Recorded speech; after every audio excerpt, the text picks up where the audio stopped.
what they have done to our military and the leadership. It's a disgrace. Biden's senile to have bisexual people advertising to get into service now. When we fought and put our lives on the line, and now he's having them advertise for our great services. What's up, everybody? Major Retired Richard Ojeda here. And did you catch that cringeworthy spectacle outside of that Trump rally? Yeah, RSBN's Brian Glenn tried to be a credible reporter, but boy did he miss the mark with his interviewee. It was like watching a train wreck in slow motion.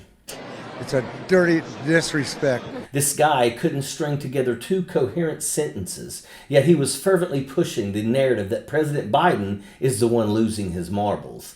Greatest generation fought World War II. They are rolling in their graves of what is happening now. I mean, talk about this adding insult to injury. This guy was lost in a haze of confusion. Unfortunately, he's not alone. Tim Kennedy, the ex-Army Ranger, going on Fox and Friends weekend to bash transgender individuals serving in our military, was just as misdirected. There's been a lot of ways in which the Navy is recruited, to include trans videos from sailors saying, we want you to serve too. What do you make of the Navy falling so short and shortages across the DoD? Serving your country should transcend personal identity. And when we're pointing towards a personal identity, whatever that be, we're doing it wrong. You know, looking back to like Triple Nickel, the Tuskegee Airmen, Navajo Windtalkers, we were always the first to bring in with open arms as many as we could that wanted to serve their country. But the operative word was serve. So I think we're really missing the mark on who we're trying to talk to here. It's like he's stuck in a time warp, pining for the days when the military was all about serve and protect without any pesky notions of inclusivity. How much do you think the woke thing, the DEI thing, the trans thing has to do with how potential recruits view the Navy or the Army or any service? You know, them picking specifically a trans group, which is less than 0.1% within the military, like why they're making these strategic decisions blows my mind.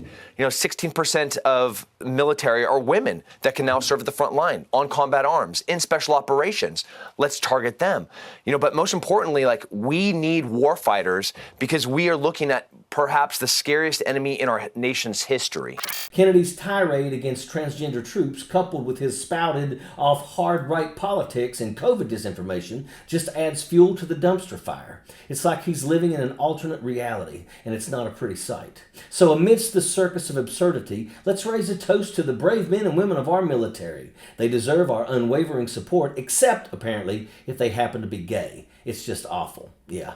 In other news, it's alarming how some individuals cling to outdated notions of identity and service, completely disregarding the progress made towards inclusivity in our armed forces. Take Kennedy's insistence that serving one's country should transcend personal identity. It's like he's stuck in a bygone era, unable to grasp the evolving landscape of diversity and acceptance.